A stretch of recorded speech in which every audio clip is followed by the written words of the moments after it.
halkani waa BBC Afrikada Bari saacadu waa 5 galabnimo oo gow ah waxaad naga dhageysanaysaan mawjadaha gaagaaban FM-yada Facebook iyo boggeena internetka ee bbcsomali.com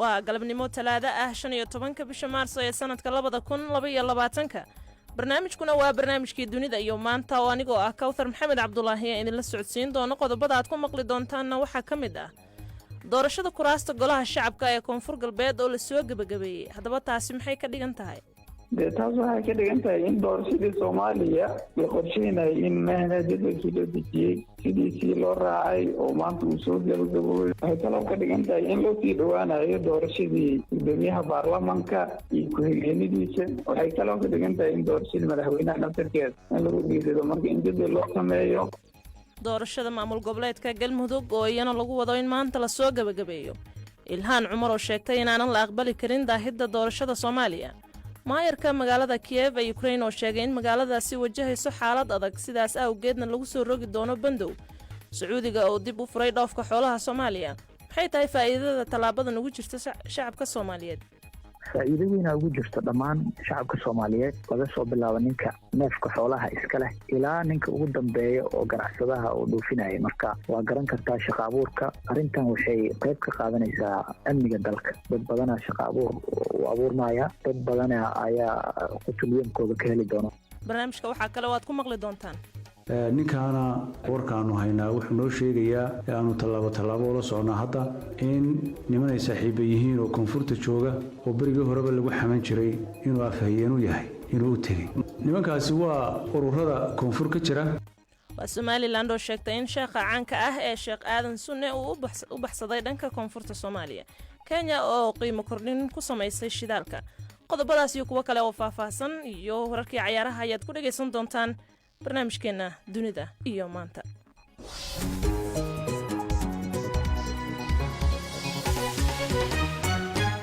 asayeeshe waxaan ku bilaabaynaa wararka caalamka ee BBC-da waxa uu diyaar ah Axmed Mursal Xuseen mahadsanid Kawthar maayarka magaalada Kiev Vitali Klitschko ayaa ku dhawaaqay in 35 saacadood oo bandow ah lagu soo rogi doono caasimadda saacadahaas oo ka bilaaban doona caawa fiidkii isla markaana socon doona ilaa subaxnimada Khamiista isagoo sheegay in magaaladu ay ku sugan tahay waqti adag oo halistiisa leh maayarka ayaa intaasi ku daray in 4 qof ay ciidamada Ruushku dileen kadib markii ay duqeeyeen dhismayaal dad rayid ah ay degan yihiin duqa magaalada Kiev ayaa shacabka ka codsaday in ay guryahooda joogaan inta uu bandowgu socdo Сьогодні складний і небезпечний момент. За рішенням військового командування від сьогодні. Maanta waa maalin adag oo halis ah sida ku xusan go'aanka taliska ciidanka laga bilaabo maanta oo 15 Maarso ah waxaa magaalada Kiev lagu soo rogay bandow dhaqdhaqaaqa gudaha magaalada waa mamnuuc iyada oo aan la haysanin ogolaansho gaar ah kaliya waxa aad u bixi kartaa si aad u gashid meel gabaad ah bandowgu wuxuu soconayaa ilaa 17 Maarso sidaas darteed waxaan dadka reer Kiev ka dalbayaa inay isu diyaariyaan inay guryahooda joogaan muddo 2 maalmood ah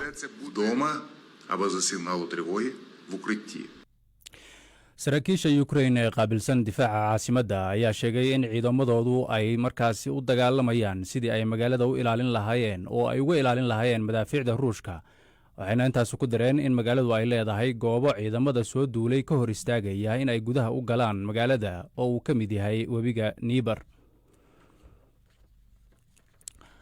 Ra'iisul wasaarayaasha Poland, Czech Republic iyo Slovenia ayaa u socdaalaya magaalada Kiev si ay halkaasi wada hadal ugula yeeshaan madaxweyne Volodymyr Zelensky. Tareenka ay saaran yihiin ayaa dhaafay xuduudda Poland iyo Ukraine iyagoo ku sii jeeda caasimadda Ukraine ee uu ku socdo weerarka uga imaanaya Ruushka. Saddexda hogaamiye ayaa halkaa gaarsiin doona kaalmo ballaaran oo loogu talagalay Ukraine.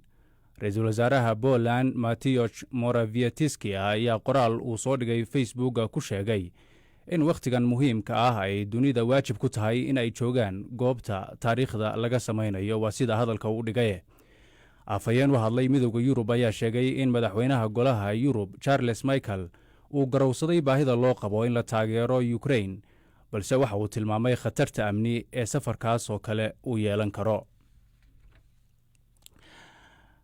midowda yurub iyo britain ayaa soo bandhigay cunaqabatayn dheeraad ah oo ka dhan ah ruushka taasoo looga gol leeyahay in lagu curyaamiyo awoodaha dhaqaale ee ruushka uu ku maalgelinayo duulaanka waxaana cunaqabatayntaasi ka mid ah mamnuucista alaabada raaxada ah sida baabuurta qaaliga ah iyo dahabka ee dalkaasi laga soo dhoofiyo midowda yurub ayaa sidoo kale xayiraad ku soo rogi doona soo dejinta alaabada birta ah ee ruushka iyo maalgelinta cusub ee qaybta tamarta ee dalkaas roman abrahamovich oo ah bilyaneerka iska leh kooxda kubadda cagta ee chelsea horeyna britain ay cunaqabataynta ugu soo rogtay ayaa la filayaa inuu ku soo biiro liiska 100 bilyaneer ama maalqabeen oo ruush ah oo hantidooda uu horay u xayiray midowda yurub britain ayaa ku soo rogaysa canshuur cusub oo 5% ah wixii ka badan $1 bilyan oo dollar ee alaabaha ruushka laga keenaya oo ay ku jiraan biraha iyo agabka beeraha lagu bacrimiyo ku dhowaad 2,000 oo gawaari ah ayaa ka baxay magaalada go'doonsan ee Mariupol ee koonfurta Ukraine iyagoo sii maraya marin loo furay gargaarka bini'aadanimo golaha deegaanka ee magaaladaas ayaa sheegay in 2,000 oo kale ay sugayaan in ay halkaasi ka ambabaxaan haddii ay suurtagal noqoto goor sii horreysayna waxaa la sheegayaa in ku dhowaad 300 oo shacab ah oo magaaladaasi go'doonsan ee Mariupol laga daadgureeyey ay isniintii gaareen magaalada Sobrizhka ee isla dalka Ukraine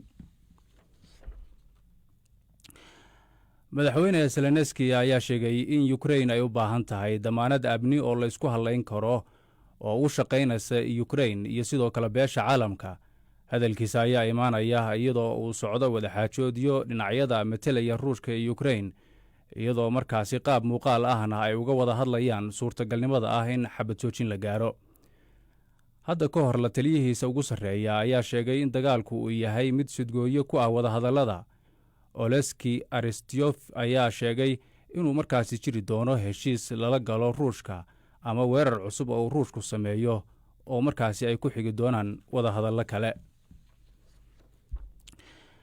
qaramada midoobay ayaa sheegtay in ka badan 3 milyan oo Ukrainian ah ay hadda ka carareen dalkaas duulaanka Ruushka awgiis hay-adda qaramada midoobay u qaabilsan qaxootiga ayaa sheegtay in 1.8 milyan oo dadkaasi ka mid ah ay haatan ku sugan yihiin dalka Poland isagoo ka hadlayay magaalada caasimadda ah ee Warsaw Matt Salmarsh oo ah afayeenka hay-adda qaramada midoobay u qaabilsan qaxootiga ayaa sheegay in xaaladdu ay haatan meel xun marayso The numbers of arrivals in the last few days have been slightly lower. They've stabilized at around 80,000 a day. Tirada dadka imaanaya dhowrkii maalmood ee u dambeeyay ayaa hoos u yara dhacday waxaana iminka ay ku noqonaysaa ilaa 80,000 maalintii laakiin sida aad carabkaba ku dhufatay tirada guud ee Poland ku sugan waa 1.7 milyan oo qof taasoo ka dhigaysa dalka martigeliyay tirada ugu badan ee qaxootiga Ukraine waxaan filayaa in arrinta aad soo qaaday ee Poland ay tahay in cadaadis uu sii badanayo jirta guryo la'aan adeegyadii bulshada ayaa iyagana cadaadis haystaa sidoo kalena maamulada maxalliga iyo meeyarada waxaan maqlaynay xalay meeyarka Warsaw iyo wasiirka hoggaanka arrimaha gudaha labaduba waxa ay sheegayeen in Poland ay u baahan tahay kaalmo dheeri ah oo ay ka hesho dariskeeda waxaana ay u baahnaanaysaa kaalmadaas goor aad u dhow We heard from the mayor of Warsaw last night and the deputy interior minister. Both of them were saying that Poland needs more help from its neighbours and it's going to need it very, very soon. codkaasi ayaa u dambeeyey wararka caalamka ee BBC-da oo inala socodsiinayay Axmed Mursal Xuseen markana qaybaha kale ee barnaamijkeena dunida iyo maanta galab wanaagsan mar kale dhegeystayaal aan ku bilaabnay waxaa maanta la soo gabagabeynayaa doorashada kuraasta maamul goboleedka Galmudug iyadoo galinkii hore la soo gabagabeeyay gabi ahaan kuraastii taalay maamul goboleedka Koonfur Galbeed oo tiradooda guud ay ahayd 69 kursi sidaas oo ay tahay waxaa weli si gabaabsi ah u socda doorashooyinka ka kala socda saddexda maamul goboleed ee kale haddaba goormaa la filayaa in la soo gabagabeeyo doorashada maamul goboleedyada haray iyadoo ay maanta ku beegan tahay xilligii loo qorsheeyay in la soo gabagabeeyo doorashada ka socda dalka arrimahaas iyo weliba qorshaha u degsan khilaafka Garbahareyba waxaan wax ka weydiiyey Axmed Aadan Dagaal Axmed Safiina fayeenka guddiga doorashada ee heer federaal bismillaahi raxmaani raxiim walaal Kawtharey maanta waxaanu soo gabagabeynaynaa doorashada dowlad goboleedka Galmudug iyo Koonfur Galbeed doorashadii guud ee dalkuna waxay ku sii siqaysaa meel gabagaba ah waxaanu maanta soo khatimaynaa kuraasta 135 kursi oo ay soo gabagabaynayaan galmudug oo 3 kursi lagu gabagabaynayno oon hadda doholkii doorashada magaalada Gaalkacyo aan ku sugannahay iyo 7 kursi oo ah 7 kursi ee ugu dambeeyay kuraasta dowlad goboleedka Koonfur Galbeed oo dhamaan 9 kursi sidaad sheegtay doorashada Koonfur Galbeed waa la soo gabagabeeyay qoondada dumarka markaan eegno 69 kursi 13 ayaa dumar ah tiradaas oo ah mid hooseysa marka ma doorashaas ka qabateen mise waxa idin degsanaa qorshe oo aad ku ilaalinaysaan inaan lagu xadgudbin qoondada haweenka walaal saad ka warhaysid qoondada haweenku wuxuu ahaa dalab ka yimid gabdhaha Soomaaliyeed waxaana loo xadiday madasha wada tashiga qaranku ay u saxeexeen heshiiskii 17 September qodob sheegaya oo dhigaya 30% in haweenka la siiyo annagu guddi ahaan waxaanu asteynay in beeshii 3 kursi leh ay har kursi yeelato laakiin beela badan baa jira oo 3 kursi lahayn oo laba kursi leh ama hal kursi leh ama beela qaarkood ay leeyihiin 4 kursi ama 5 kursi ay leeyihiin marka qoondadii haweenku 30% inaan la gaadhin baa laga yaabaa ilaa hadda waxaanu dooranay 40 kursi ayaanu dooranay 50kii baan ku sii dhownahay waxaan rajaynaynaa inaanu dhaafno muxuu ahaay intii ay ku lahaayeen doorashadii muxuu ahaay kuraasii baarlamaankii 10aad ee 2016 la qabtay oo ahayd 24% waxaan rajaynaynaa inaan intaa ka badno oo dhaafno haddii Ilaahay ilaado xilligii aad qabsateen inaad ku soo gabagabaynaysaan doorashada waa la dhaafay ilaa goorma doonaysaan inaad ku soo gabagabaysaan 3 maamul goboleed ee aad sheegtay in doorashadooda ay socoto rajadase in la soo gabagabeeyo intay dhan tahay runtii jadwalka waxa diyaariyay oo gudiyada doorashada la soo wadaagay madasha wada tashiga qaranka iyagaana muxuu ahaay soo diyaariyo soo gudbiyay waxaanu rajaynaynaa inaanu ku soo dhamayno sida u dhaqsiyaha badan leh laakiin 3 dowlad goboleed baa dib nooga dhacay Puntland iyo Jubbaland iyo Hirshabeelle ilaa hadda gaabis ku jira oo dhamaynin khilaafaad ka dhaxeeya ama beelaha dhexdooda ah awgeed marka waxaan rajaynaynaa inay nala dedejiyaan 3 dowlad goboleedna shaqada ay gudiyadayada deegaan doorasho ka shaqeynayaan magaalooyinkooda inay la shaqeeyaan haddii Ilaahay ilaado meelaha aysan weli wax doorasho ah ka dhicin oo waxa ka mid ah Garbaharey marka maxaa qorshe ah oo u degsan arinta Garbaharey runtii Garbaharey heshiiskii 17 September bay ka mid ahayd deegaan doorashada labaad ee Jubbaland ayay ahayd reer Garbaharey waa u diyaar shacabka reer Garbahareyna doorasho lagu qabto laakiin khilaaf siyaasi ah ka jira waxaan ugu baaqaynaa qof kasta oo khilaafkaas qayb ka ah inuu xalkeeda la dedejiyo reer Garbaharey doorasho ay u baahan yihiin hadal uma baahna waxaan rajaynaynaa in doorashada deegaankaas la bilaabo annagu guddiga doorashooyinka heer federaal haddaanu nahay diyaar baanu nahay inaan ku qabanno guddiga siid ee Jubbalandna waa in la diyaar gareeyaa oo yimaadaan oo shaqada doorashada halkaa laga qabtaa khilaafkaana waxaan rajaynaynaa in sida u dhaqsiyaada la soo afjaro doorashada Garbahareyna la bilaabo sidoo kale waxaanu berito la qabanaynaa doorashada magaalada Kismaayo kuraastii ku dhinnayd magaalada Kismaayo ayaanu iyagana qabanaynaa alxamdulillaah rabbil caalamiin waanu mahadcelinaynaa dadaalada halkaa ka socda kaasina waxa uu ahaa afhayeenka guddiga doorashooyinka ee heer federaal Axmed Safiina war aanu ka soo xiganay xubno ka tirsan guddiga doorashada oo ka gaabsaday in magacyadooda la sheego ayaa BBC-da u sheegay in doorashada Hirshabeelle ay qaadanayso ilaa 15 maalmood oo kale halka tan Puntlandna ay qaadanayso hal toddobaad waxa kale oo ay intaa ku dareen in kuraasta Kismaayo ku harsan oo gaaraya ilaa 4 kursi la filayo in toddobaadkan la soo dhameystiro halka kuraasta taala magaalada Garbaharey aanan weli loo qaban taariikh cayiman magaalada Baydhabo waxaa maanta lagu soo gabagabeeyay doorashadii ka dhacaysay maamul goboleedka Koonfur Galbeed oo noqday maamul goboleedkii ugu horeeyay ee si buuxda u dhameystiray labada deegaan doorasho ee ay yaalay kuraas gaaraysa 69 waxaana 13 ka mid ah kuraastaasi ee ku soo baxay dumar haddaba hufnaanta doorashada marka la eego ma ahayd mid sidii la doonayay u dhacday Cali Cabdulaahi wuxuu ka mid yahay bulshada rayidka ah ee Baydhabo wuxuu iga warramay sida ay u arkaan qaabkii ay doorashadu u dhacday Koonfur Galbeed waxaa lagu soo doortay waxa waaye 69 xubnood oo aqalka hoose ah waay doorashadeeda maanta ay nooga egtahay annaga ka urur bulsho ahaan iyo doorkii barnaamijkaas iyo aragtideena hadda doorashada sida ay hadda u socotay iyo dee waxa waaye si qurxoon bay malaha inoola muuqatay sida hadda kusoo gabagabowday. maxaa si gaara u fududeeyey baad is leedahay in doorashada koonfur galbeed ee soo gabagabowdo? waxaa si gaara u fududeeyey qaabka loo maamulay oo dee hoosheeda u socotay iyo ciidamada ammaanka iyo dowladda oo iyadana dee roolkooda qaatay. tusaale yar markaa usoo qaatay meelaha qaar ama maamulada qaar markaa kuraasta la soo dhejiyey ayaa waxaa dhicisay in ay mararka qaar arrimo amni dartooda dib loo dhigo, laakiin inta kamaysan dhicin oo jad walba iyo qoraal walba iyo barnaamij walba oo jad walba loo dejiyo sidiisa ayuu u dhici jiray. malaha taasaa fududeysaan leeyahay.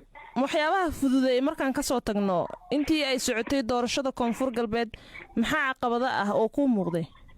dee waxaa waaye ii sheegay caqabadaha jiray waxaa waaye dee intaasoo jeer ayaa jadwaladii iyo ii sheegay waxyaabihii lagu ballamay oo sidii mar intaasoo mar ay dib u dhaceen arrimo kuley dee ka baxsan arrimo oo siyaasadda guud ahaan soomaaliya malaha la xiriirto. taasaa inoo muuqatay oo jadwalkii waktigiisii la ballamay intaasoo jadwal oo lasoo saaray oo lagu ballamay in doorashada lagu soo gabagabeeyo ayaa micnaha sidii rabay noqon weysay. laakiin final tii hadda ugu dambeysay waxaa lagu guulaystay oo dee waa koonfur galbeed ahaan maanta waa lasoo gabagabeeyey.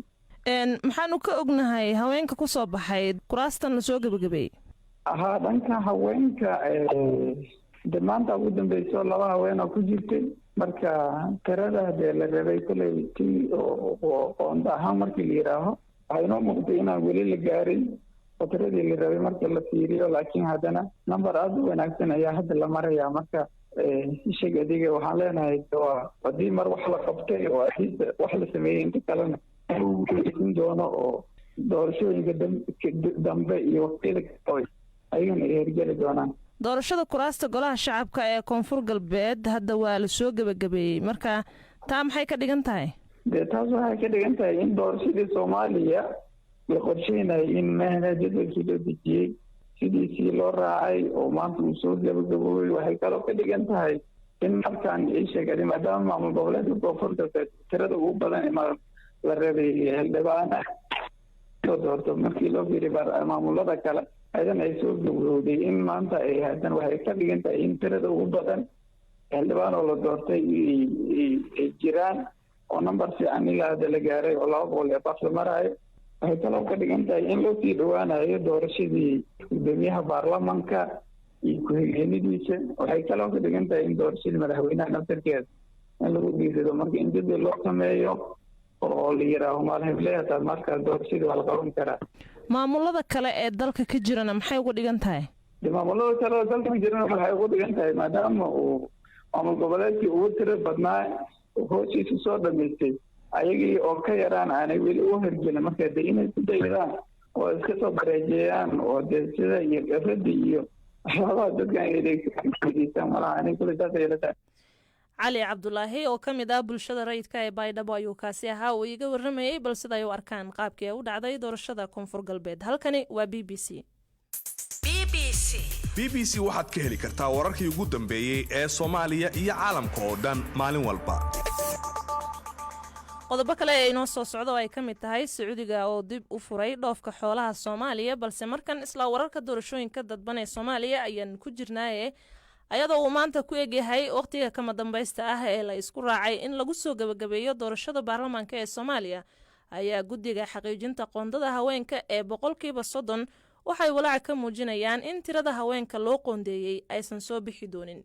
inkastoo ay weli harsan yihiin kuraas gaaraysa 50, haddana waxa ay niyad jab ka muujiyeen in kuraasta harsan aanan rajo badan laga qabin in haween badan ay ku soo baxaan. haddaba maxay yihiin caqabadaha hortaagan xaqiijinta qoondada haweenka? waxaa warbixintan ku eegeysa wariyaha b b c da ee Faadumo Macalin Abuukar. shirar badan oo meelo kala duwan ka dhacay islamarkaana ay ka qayb galeen madaxda wadatashiga qaranka Soomaaliya ayaa waxaa la isku raacay in haweenka 30% laga siiyo baarlamaanka federaalka Soomaaliya, taasoo ah in baarlamaanka oo 275 xildhibaan ka koobnaanaya ay 82 ka mid ah ay haween noqdaan. hase yeeshee taas ayaanan u muuqan in ay markaasi dhacayso. xildhibaanada baarlamaanka federaalka soomaaliya oo intooda badan haatanba la doortay ayaa waxaa ilaa haatan ka soo baxay 45 haween ah iyadoo kuraasta harsan oo 50 ahna ay ku dhiman yihiin 37 kursi oo haweenka loo qoondeeyey. haddaba guddiga ayaa caqabada dhowra u aaneynaya sababta aysan suuragal u ahayn in haweenku ay 30% ku yeeshaan baarlamaanka. caasho geella diiriye waxaay in muddo u ololeynaysa in haweenku ay kaalin mug leh ku yeeshaan maamulada, haatanna waxa ay ka tirsan tahay guddiga xaqiijinta qoondada haweenka ee 30%. si ula kacabaa loogaga tegey qabaailaad badan baa iyagoo 3 leh kuwa 4 leh baa muxuu ahaa ka gudbay. madaxweynayaashana waxa waaye guddiga doorashooyinka oo jooga guddigii xaqiijinta qoondada haweenka oo warqado qoray oo taagan waa laga gudbay. midda kalena waxa weeye caadiyan waxay ahayd 2 kursi iyo 1 kursi oo mid ay ku fadhiyeen rag, ayadana inay gabadhu xaq u yeelan karto oo ka soo dhex bixi karto. ayadana waxaad moodaa la yiri saddexdaasa maxaa gabdhuhu ka soo baxayaanoo ilaa kuwaas xaqba laguma laha. baarlamaankii 10aad ayaa waxa ay haweenku ka ahaayeen 24%. caasho geelle ayaa sheegtay inay u badan tahay in tiradaasi haatan ay isdhinto. maanta oo la joogo 2022 la joogo inaan waxaan rabnay ka kormarno runtii inaan ka hoos dhacno ma filaynin. taasna waxaa keenaya ballanka baxa iyo wixii lagu heshiiyo sidoodii maxaa loo raacin. dhanka kale guddiga doorashada heer federaal ee Soomaaliya ayaa rajo ka muujiyay in kuraasta hartay marka la eego ay ka soo bixi doonaan haween badan, inkastoo guddiga qudhiisu uu qabo inaanan la gaarayn 30%. axmed aadan safiina waa afhayeenka guddiga doorashada heer federaal ee Soomaaliya. waxaan rajaynaynaa in meel fiican ilaa hadda la soo gaadhsiiyey oo 45 hablood ay soo baxeen ay kuraasoodii ay ku guulaysteen kuraasii hablaha loogu talagalay. kuraas kaloo badanna ay dhiman tahay 50 kursi baa maanta dhiman. 50ka kursi inay fursad fiican ay ka heli doonaan baan rajaynaynaa. caasho geelle ayaa qabta in habraaca baarlamaanka iyo sida ay doorashadu u socoto ay waxyaabo badan ka qaldan yihiin. baarlamaankii 2016 habraacu aad buu u fiicnaa, aad baa habraacu muxuu ahaa loogu dadaalayay. hadda problemka ugu weynba waxa waaye wax habraac oo socda ma lahan. gabadhii timaadana nasiibkeeda iyo waxay ku timid iyo rabitaanka macnaha cidda soo saartay, laakiin kuma aysan imaan absolutely habraac kuma imaan. guddiga ayaa qudhiisa waxa uu qirsan yahay arrintaasi isagoo sheegay inay jiraan caqabado badan. waa kan axmed aadan safiina afhayeenka guddiga doorashada ee heer federaal ee Soomaaliya oo arrintaasi mar kale ka hadlaya. dabcan habraacii lagu shaqaynayay iska qabyo qoraal buu ahaa, ma wada dhammaystirnayn oo doorashada oo dhan uma dhammaystirnayn. astaynta kuraasta waxaa lahaa oo mas-uuliyaddaas qaaday madaxda wadatashiga qaranka inay iyagu asteeyaan. waa takaliftayna cadaadis badan oo kala yimaada beelaha qaarkood. sidoo kale beelo dhan baan iyagu lahayn 3 kursi aan lahayn oo hal kursi iyo 2 kursi lahayn leh oo qoondadu aanay ku waajibahayn. waa sababta 30% aan loo gaari karaynin marna walba. guddiga xaqiijinta qoondada haweenka ee 30% ayaa sidoo kale waxa uu qabaa inay jiraan caqabado ka yimid dhanka odayaasha qabaa'ilada. hoodo yuusuf xaashi waa afhayeenka guddiga. qabiilada qaar oo aan wax fiican u arkin in ay gabadh kursigooga ku soo fadhiisato. odayaasha dhaqanka ka mid ah iyo sidoo kale nimanka oo xildhibaanada rabaan oo kuraasta ay rabaan inay soo qaataan. caqabadahaas ah caqabadii ugu weyneyd 30% in dumarka la xaqiijiyo hortaagan. iyo caqabad kaloo waxaa jirta ah in haweenka Soomaaliyeed aanay awood dhaqaale oo sida ragga ah amba awood hub aanay haysanin. hase yeeshee ergada soo xulaya xildhibaanada ayaa qaarkood iska fogeeyey eedaasi iyagoo sheegay in inta badan mas-uuliyadda soo xulidda aysan gacanta ugu jirin odayaal dhaqameedyada. yaxye maxamed sugow waxa uu ka mid yahay ergada soo xushay xildhibaanada magaalada Kismaayo ee maamul goboleedka Jubbaland. waxaa weeye qoondada haweenka lama oran karo waxaa hortaagan bulshada iyo odayaasha dhaqanka. waxaa inta badan barnaamijkaas isaga ah ee ku saabsan qoondada haweenka ciladaha ugu badan waxay ka imaadaan maamulka jira, hadduu yahay heer guud iyo heer gaar. dumarka inta badan xuquuqdooda qoondada ay ku leeyihiin sistamka nidaamka dawliga ah waxaa hortaagan oo aan isleeyahay waa sistamka ka jira Soomaaliya maanta guud ahaan iyo gaar ahaanba. cid gaara oo eedda qaadanaysa ma jirto. xaasho geelle ayaa sheegtay in xitaa haddii ay soo bixi waayaan tirada kuraasta haweenka loo qoondeeyey ay inta soo baxdo ku dhiirigelinayaan in ay gacmaha isqabsadaan. masalan waagi hore 82 ahaayeen laakiin haddii ay ka yaraadaan xataa iyagoo isku xiran ciday doonaan codka siiyaan waxay ka heli karaan muxuu ahaa waxa ay rabaan. laakiin hadday keli noqdaan oo qofba meeshii laga soo saaray uu raaco iyaduna waxay noqonaysaa caqabad kale. doorashada Soomaaliya ayaa marar badan oo horey dib ugu dhacday. Mareykanka ayaa horey u shaaciyay inuu xayiraad dhanka socdaalka ah saaray madax ka tirsan dowladda Soomaaliya oo uu ku eedeeyay in ay door ku leeyihiin dib u dhaca doorashada inkastoo uusan shaacin magacyada shakhsiyaadkaasi. aad bay u mahadsan tahay Faadumo Macalin Abuukar. markana Kenya ayaa waxay qiimo kordhin ku samaysay shidaalka taasoo laga cabsi qabo inay saameyso dadka isticmaalo shidaalka wadanka. qiimaha halkii liitar ee batroolka ayaa markii hore waxa uu ahaa 134 shilin oo lacagta Kenya ah waxaana uu haatan gaaray 139 shilin. markii ugu dambeysay ee la kordhiyay qiimaha shidaalka ee Kenya waxay ahayd bishii Oktoobar ee sanadkii hore. haddaba saameynta ka dhalan karta arrintan ayaa waxaa goorsii horeysay iiga waramay Ciise Xaaji Cabdulle. kowthar marka ugu horeyso saameyn weyn ayaa ka dhalatay shidaalka markii la kordhiyey. sababaha shidaalka loo kordhiyeyna waxaa waayey in colaada ka socoto Ukraine iyo Ruushka ay dhibaatooyin ku keentay shidaalka maadaama dalka Kenya aysan shidaal soo saarin balse uu soo dhoofsado shidaalka wadamada kale ugu yimaadaan Ruushka iyo dalalka Carabta ayaa maalmihii ugu dambeeyey waxaa sare u kacay qiimaha shidaalka. marka saas ogeed ayaa shalay waxay dowladda soo saartay bayaankaas oo ah in lagu diray qiimihii shidaalka. arintan marka maxaa saameyn ah oo ay yeelanaysaa si guud? saameynta ay yeelanayso guud kowthar horta maanta ugu horeyso guddiga dhaqdhaqaaqa gaadiidleyda dalka Kenya ayaa waxay sheegeen in ay ku dari doonaan qiimihii lacagta rakaabka laga qaadi jiray oo ah meeshii markii hore tagaasida ay qofka ka qaadan jireen 100 shilin ayaa hadda waxay noqonaysaa 150 shilin ilaa 180 shilin lacag Kenya ama $1 iyo waxba ku kordhismay. marka isla markiiba maalinta Britain waxay ku dhawaaqeen qaar kamid ah ayagoo ka sii andacoonayay shidaalka lacagta lagu kordhiyay ayaa waxay sheegeen in dhibaatooyin ay kala kulmayaan booliska sidoo kale saas awgeedna arintaas ay u aaneynayaan dibadbax bari ay dhigi doonaan. tan labaad kowthar waxay sheegeen in sidoo kale gaadiidleyda ka sokow gabaarida xamuulka qaada naftirkooda waxay sheegeen inay lacagihii hore lagu qaadi jiray alaabta deegaanada kale laga soo kordhoofin jiray oo la geyn jiray in lacagii ku darsan doonaan. marka gabaarida idal iyo cid isticmaalayso lacagtii ku kordhismantay. ka sokow gaadiidka saameynta ay ku yeelanayso dhaqaalaha wadanka maxaa kamid ah? dhaqaalaha wadanka kowthar waxyaabo fara badan bay ku yeelanaysaa. kow shidaalka horta waa wax walba oo dalkan uu ku dhaqdhaqaaqaya sababtoo ah markaa fiiriso warshadaha wax soo saaro shidaal ayay u baahan yihiin in injineeradooda iyo matooradooda ku ay shaqeeyaan.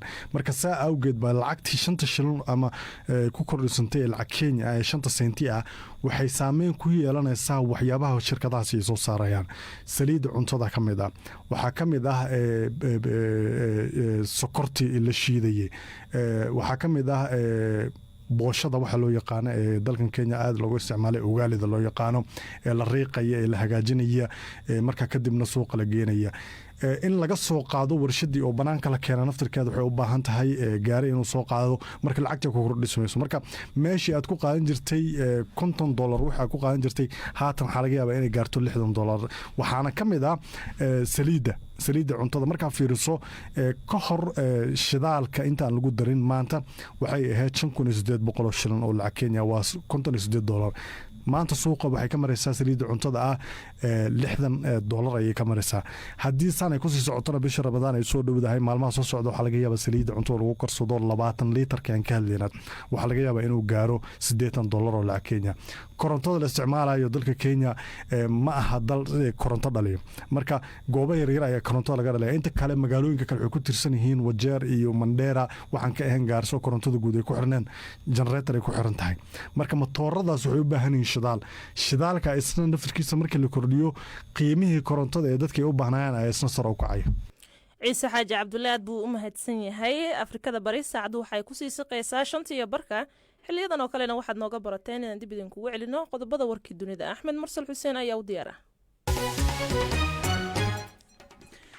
maayarka magaalada kiyef ayaa ku dhawaaqay 35 saacadood oo bandow ah oo lagu soo rogi doono caasimadda saacadahaas oo ka bilaaban doona caawa fiidkii islamarkaana socon doona ilaa subaxnimada khamiista isagoo sheegay in magaaladu ay ku sugan tahay wakhti adag oo khatartiisa leh maayarka ayaa intaasi ku daray in 4 qof oo ay ciidamadu ruushku dileen kadib markii ay duqeeyeen dhismayaal dad rayid ah ee degan yihiin duqa magaalada kiyef ayaa shacabka ka codsaday in ay guryahooda joogaan inta uu bandowgu socdo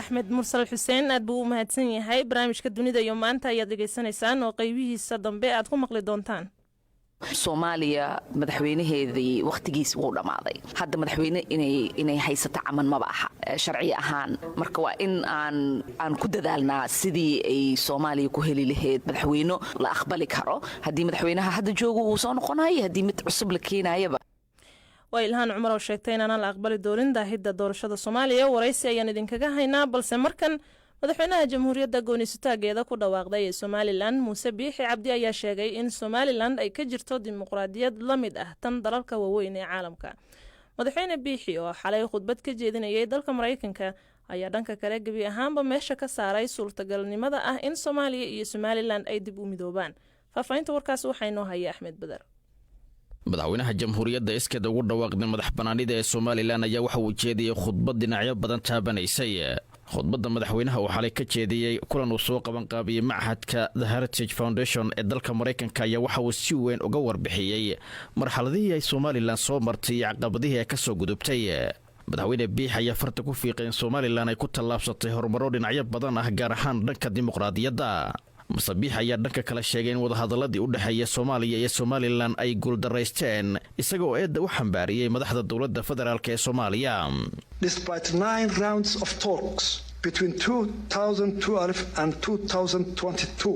iyadoo ay jireen 9 wareeg oo wadahadalla ah laga soo bilaabo sannadkii ilaa 2022 natiijadii laga sugayey wadahadalladaasi oo ahaa in lagu xaliyo hal qodob oo ah ka muranka dhaliyey kaasi oo ahaa miiqaamka somalilan wax natiijaa lagama gaadhin taas beddelkeeda soomaaliya waxa ay wadaxaajoodiyada u isticmaashay inay qaadato siyaasado lagu wiiqayo madax bannaanida iyo xasiloonida somalilan markaa somalilan waxay rumaysan tahay in wadaxaajoodiyadaasi lagu guuldaraystay lagu gaari lahaa hadafkii laga rabay eedda guuldarradu waa mid guud ahaan dusha ka saaran soomaaliya waayo iyaga ayaa geliyey dadaallo lagu majaxaabinayo wadaxaajoodyada taas waxay ka muuqataa ficiladooda guracan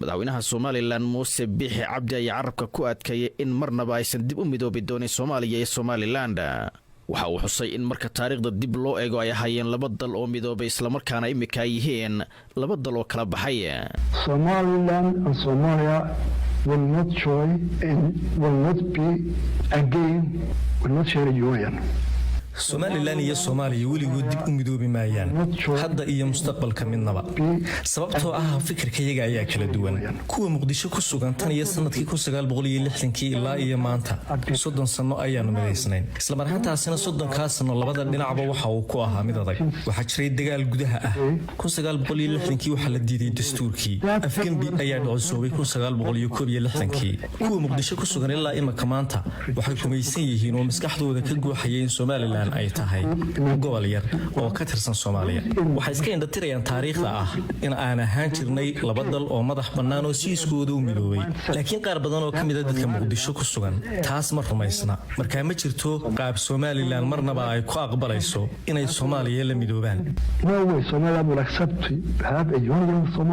madaxweyne biixi oo dhanka kale wax laga weydiiyay arrinta xiriirka Taiwan ayaa sheegay in Shiinuhu ay si aad uga careysan yihiin xiriirka si xoogaysanaya ee u dhaxeeya Somaliland iyo Taiwan because the issue of Taiwan the Chinese are very upset arrinta Taiwan Shiinuhu wuxuu aad uga xun yahay in Somaliland ay xiriir la yeelatay Taiwan oo xafiis ka furatay ee Taiwan iyaguna ay caasimaddeeda ay ka furteen laakiin Somaliland waa dal madax bannaan dhaqaale ahaan ma xooganin military ahaan ma xooganin sabool ayaanu nahay laakiin qab ayaanu leenahay go'aanka iyagana annaga ayaa gaarayna oo cid galaangal nagu samayn kartaa ma jirto decisions by our own no one can influence us madaxweynaha somalilan oo wax laga weydiiyey duulaanka ruushka iyo ukrein ayaa sheegay in dhibaatada ay hadda ku jiraan dadka reer ukrein ay horey u soo mareen ayna ka xun yihiin waxa dhacaya.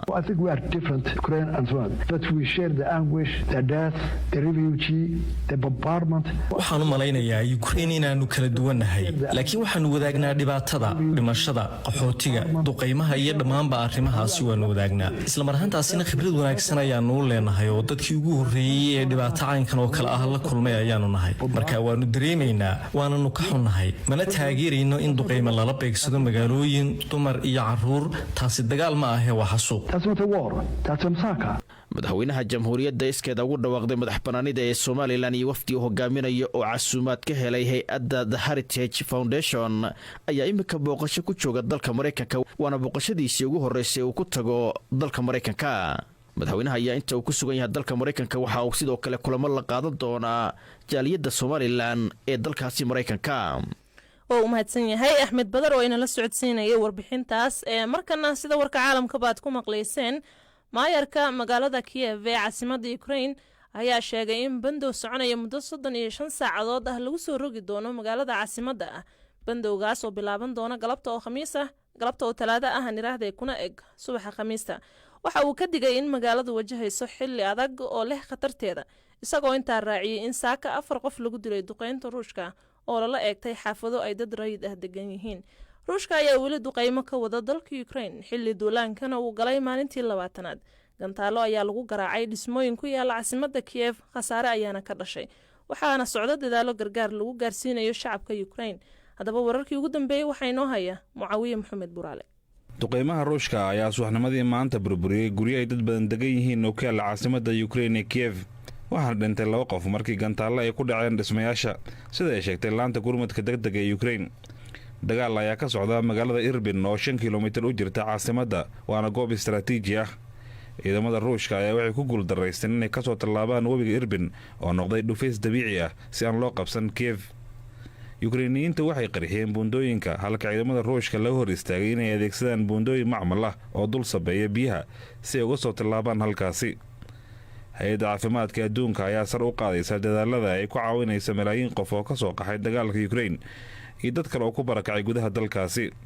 afayeen u hadlay WHO oo ku sugan magaalada galbeedka dhacda ee Lviv, Tarik Jazarevik ayaa BBC-da u sheegay in tan iyo markii uu ruushka duulaan ku qaaday Ukraine ay xoojinayeen adeegyada caafimaadka iyo nidaamka caafimaadka ee Ukraine.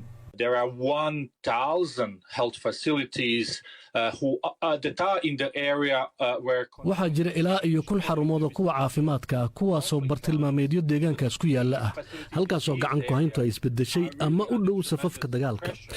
goobaha aagagaas ay ku yaallaan cadaadis xoog leh ayaa haysta, waayo waxaa imaanaya dad qaba dhaawacyo ka soo gaaray qaraxyo, firir iyo muraayado jajaban. waxaa kaloo jira meelo ay ka jirto dhibaato la xiriirta goobaha caafimaadka iyo isbitaalada sababo la xiriira amni darrada awgeed, waayo kaabayaashii ayaa dhaawac gaaray.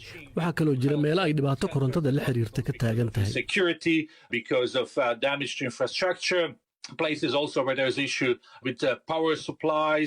taariikh waxa uu ku baaqay in xabadda la joojiyo, wuxuuna ka digay in cawaaqib xumo ay la soo darsi doonto shacabka Ukraine, gaar ahaan inay meesha ka bixi doonaan adeegyada caafimaadka waa haddii uu dagaalka sii socdo. First, you have injured people who need immediate trauma care and surgeries. But at the same time, marka hore waxaa jira dad dhaawacmay oo u baahan inay daryeel maskaxeed iyo qalliin degdeg u helaan. isla markaa waxaa jira dad cudurro khatar ah qaba oo aan heli karin caafimaadka ay u baahan yihiin, waayo noloshii ayaa adag. waxaa kaloo jira khatar la xiriirta cudurrada faafa iyo yaynan iloobin cudurka COVID-19 oo weli taagan. sidaa daraaddeed weli ma jiro xal la oggolaaday oo xabadda lagu joojinayo, iyada oo uu weli dagaalku sii soconayo ayaa sida aan dagaallo kaleba ku aragnay, markastoo dagaalku uu sii daba dheeraado xaaladdu waxay noqonaysaa mid sii darsata. waana sababtaas tan aan u rabno in cadaawadda la joojiyo, waayo caafimaad ma jirayo haddaysan nabad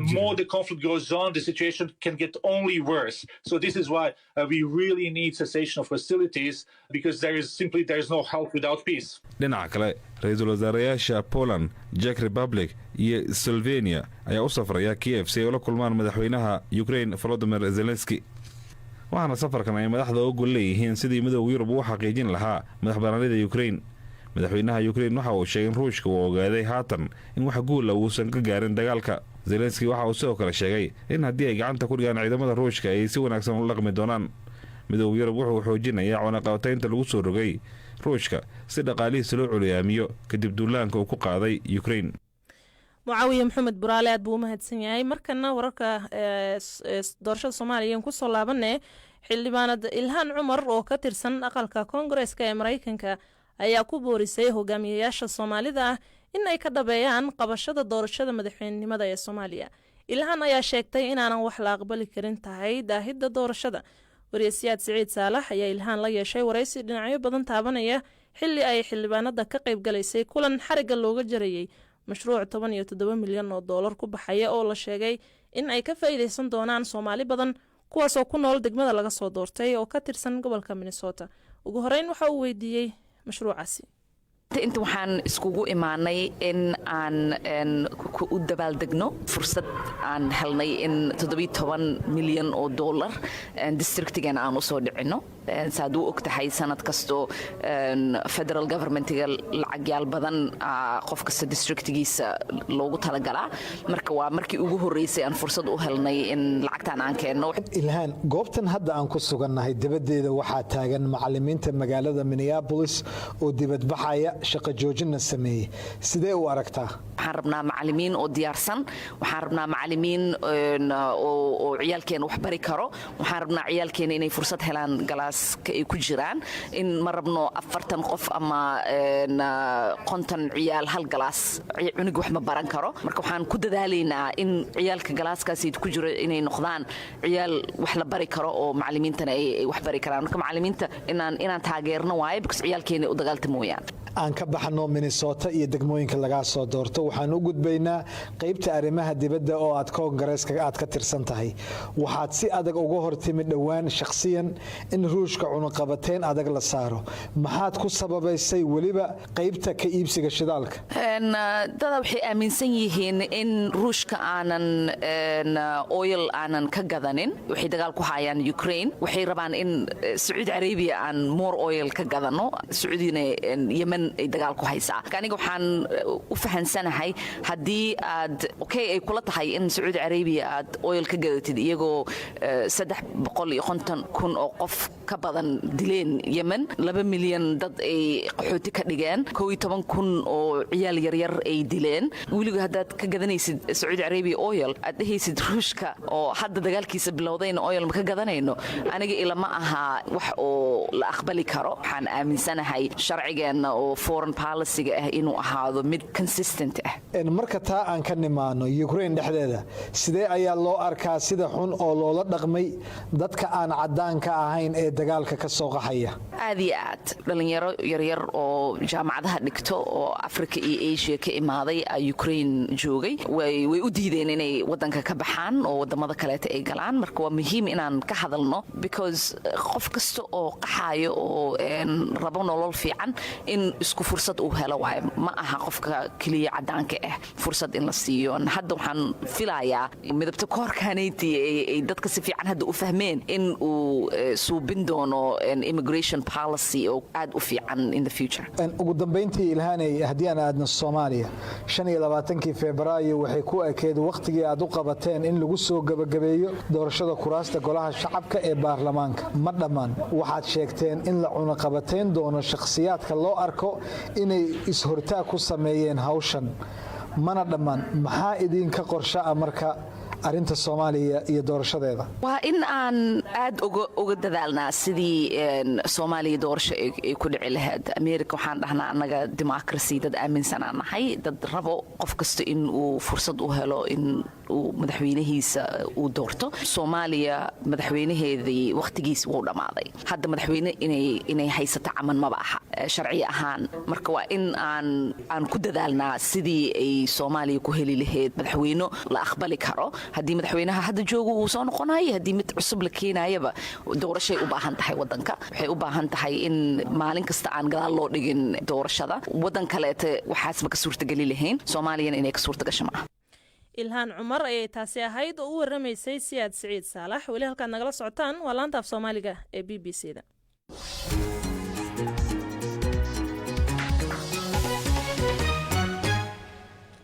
xukuumadda jamhuuriyadda iskeed ugu dhawaaqday madax banaanida ee somalilan ayaa waxa ay shaacisay in sheekha caanka ah ee sheekh aadan sunne uu ka baxsaday somalilan islamarkaana uu aaday dhinaca koonfurta soomaaliya. wasiir ku-xigeenka amniga ee somalilan cabdilaahi xuseen maxamed ayaa b b c da u sheegay in weli ay wadaan baaritaanada la xiriira baxsashada sheekhani. wasiirka waxa uu u waramay wariye xasan galaydh. waxaan ku caddaynayaa ninka wadaadka sheekh aadan sunne la yidhaahdo waa nin isagu somalilan iskii uga guuray, isaga cayladiisiina isagaa ka rartay. cid alla cid ammaan darro ku sababtay ma jirto, cid wax u dhintayna ma jirto, cid hadidayna ma jirto. isaga ayaa ikhtiyaarkiisa u guuray. ninkaana warkaanu haynaa wuxuu noo sheegayaa aanu tallaabo ula socnaa hadda in nimanay saaxiiba yihiin oo koonfurta jooga oo berigii horeba lagu xaman jiray inuu afhayeenu yahay inuu u tegey. marka warkaanu haynaa waa intaa. marka sacaadatu wasiir, nimanka aad sheegtay in hore loogu xaman jiray haddana uu tegey waa kuwama? nimankaasi waa ururada koonfur ka jira.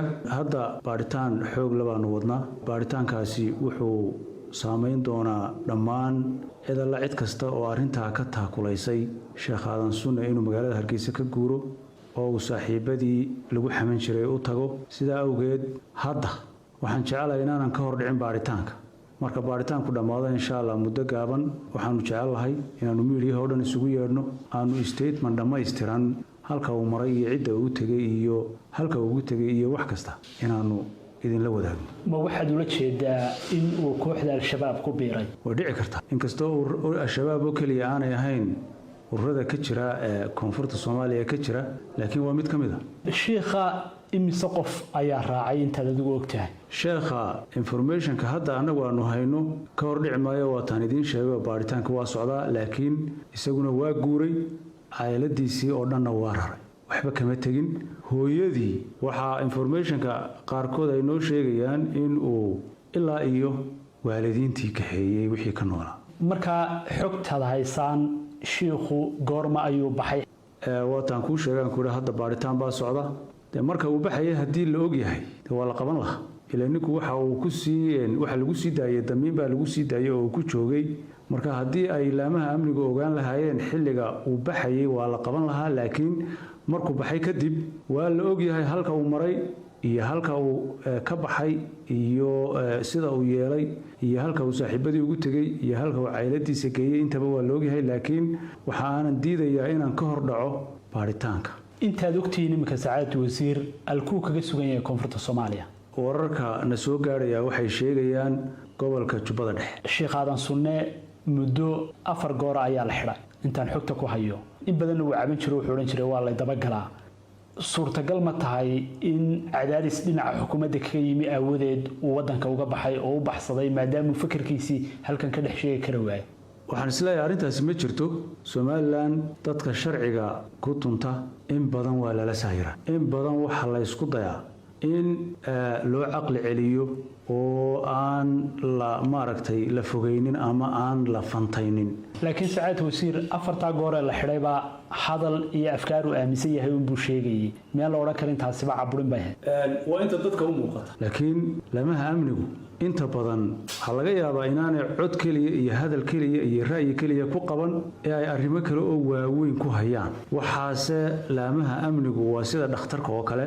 dhakhtarku qofka uu daweynayo xogtiisa dibadda ma dhigo. laamaha amniguna wixii ay baadhayaan xogta dibadda ma dhigaan ilaa maxkamad qofka lagu geynayo mooyaane. koonfurta soomaaliya waa meel aada uga fog somalilan.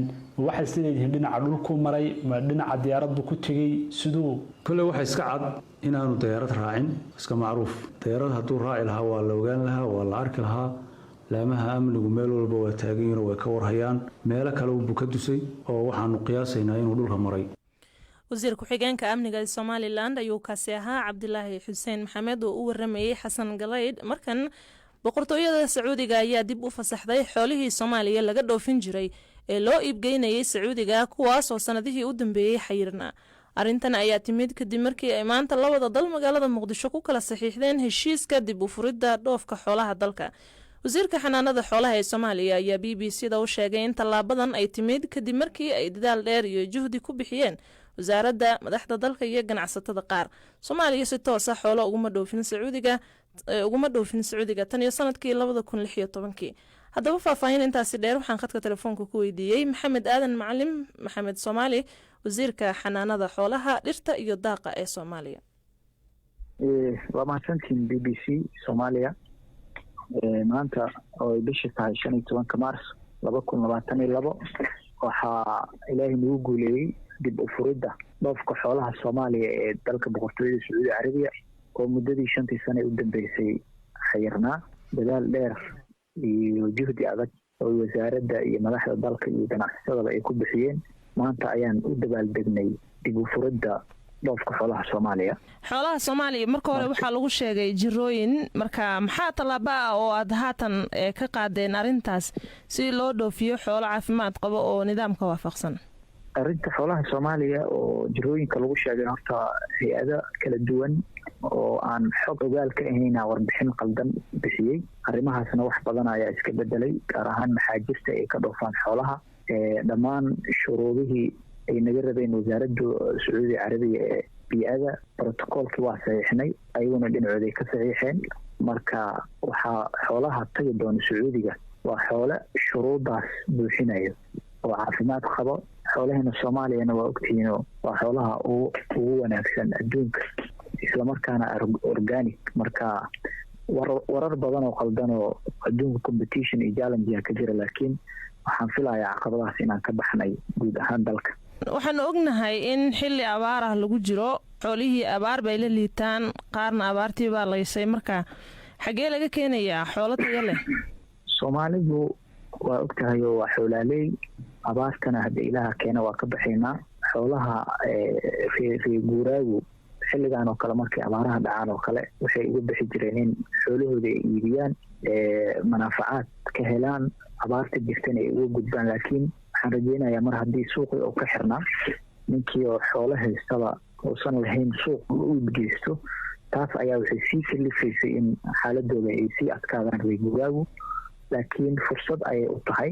xaalad ilaahay baa keena abaarta, ilaahayaana bixinaya, laakiin fursad ayay u tahay xoolaaleyda Soomaaliyeed. sidoo kale bil ka hor ayay ahayd markii wasaaradda loonji garaysay in xoolaha la daweeyo, kambeynkii xoolaha lagu daweyn lahaa, lagu nafaqeyn lahaa. marka waa rajeynaynaa roobabkina wixii hadii loo gaaro waa heli doonaa insha allah sidii oo qorshaha ahaa. marka waa rajeynaynaa Sacuudi Carabiyana xoolaheena si joogta ayay sanadkii u qaadan doonaan, sanadkii oo dhan. marka barwaaqadaas intaas la eg ayaa Soomaaliya iyo shacabka Soomaaliyeed u soo hoyanayso, waana ka baxaynaa abaarta insha allah. faa'iidada Soomaaliya ugu jirto arintan maxay tahay, gaar ahaan dadka xoolo dhaqatada ah maadaama haatan ay la daala dhacayaan abaar? faa'iidadiina ugu jirto dhammaan shacabka Soomaaliyeed, laga soo bilaabo ninka neefka xoolaha iska leh ilaa ninka ugu dambeeya oo ganacsadaha oo dhoofinaya. marka waa garan kartaa shaqo abuurka, laga soo bilaabo ninka neefka iska leh, ninka dalaalka neefafka kala iibinaya, qowsaarka wax raacaya. xataa arrintan waxay qayb ka qaadanaysaa amniga dalka. dad badanaa shaqo abuur u abuurmaya, dad badanaa ka shaqayn doona, dad badanaa ka ganacsan doona, dad badanaa ayaa qutulyoonkooda ka heli doona. marka qof walba ayay faa'iido u tahay arrintan guud ahaan Soomaalida, meel walba ay joogaan. xooluhu waa isku socdaan, xuduud ma lahan, meel walba ay tagaan. waxaan rajeynayaa marka in faa'iidadaas dhammaan shacabka Soomaaliyeed ay usoo hoyato insha allah. nidaamka wax dhoofinta markaan eegno, ganacsatadu way ku adkayd. marka shuruudahaas xagga dhoofinta ah wax ma iska bedelay? shuruudo ayaa jiro oo protocol oo la kala saxiixday, shuruudahaasay marayaan. shuruudahaas marka maxay yihiin?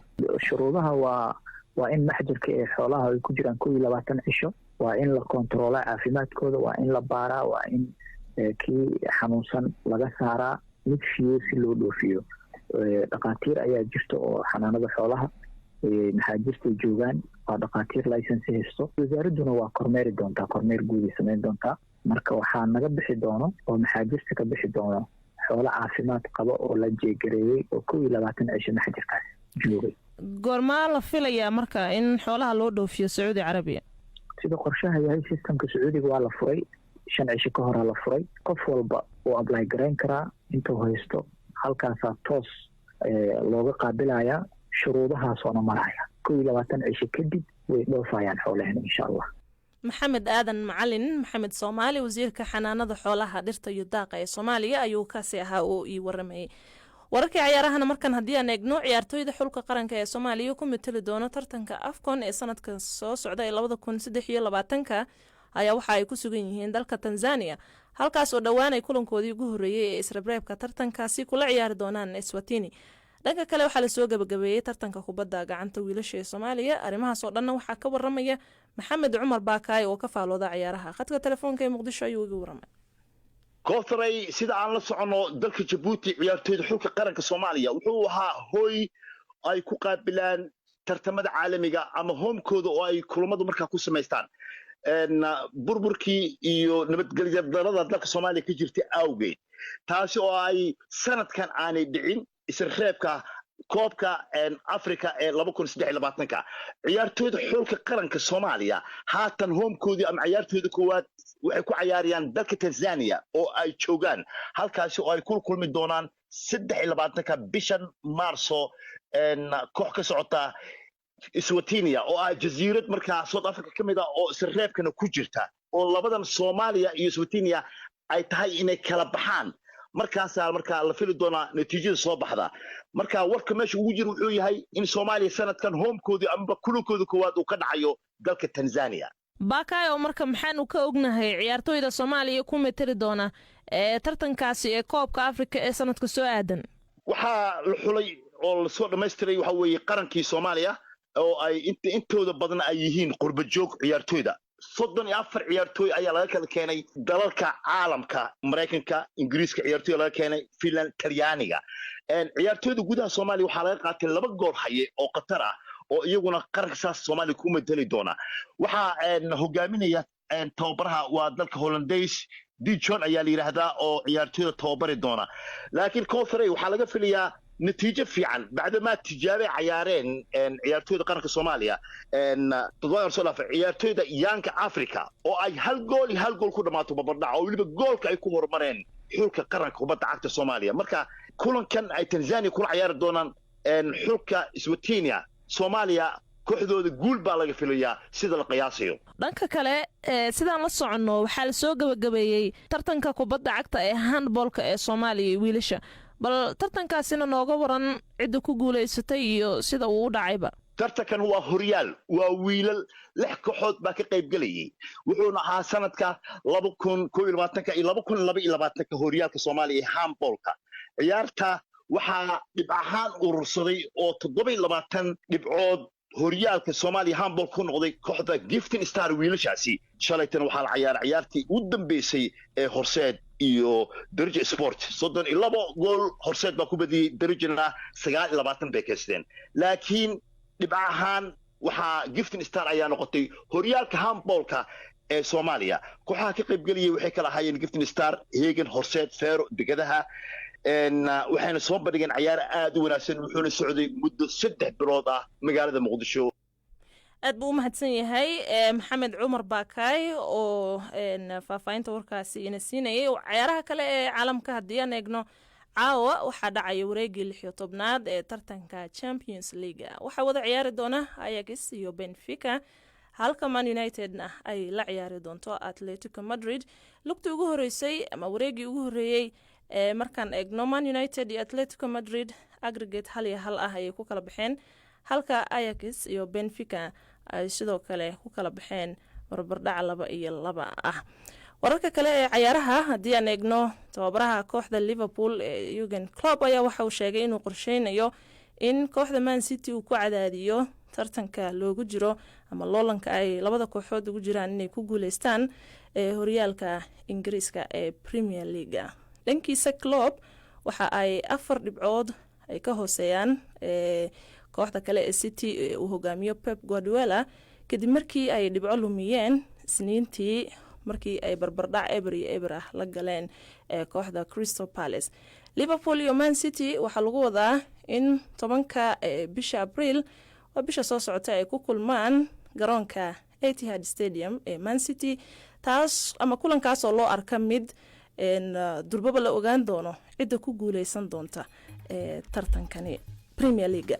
ciyaarihina dhegeystayaal halkaasi ay noo joogeen guud ahaan waxaan intaa kusoo gabagabeynayaa barnaamijkii dunida iyo maanta haddii uu ku dhaafay waxaad dib ugu dhegaysan kartaa bogga internetka ee bbcsomali.com tan iyo kulankeena xiga 7 aroornimo intaan dib hawada ugu kulmi doono waxaan idin leenahay sidaas iyo nabadgelyo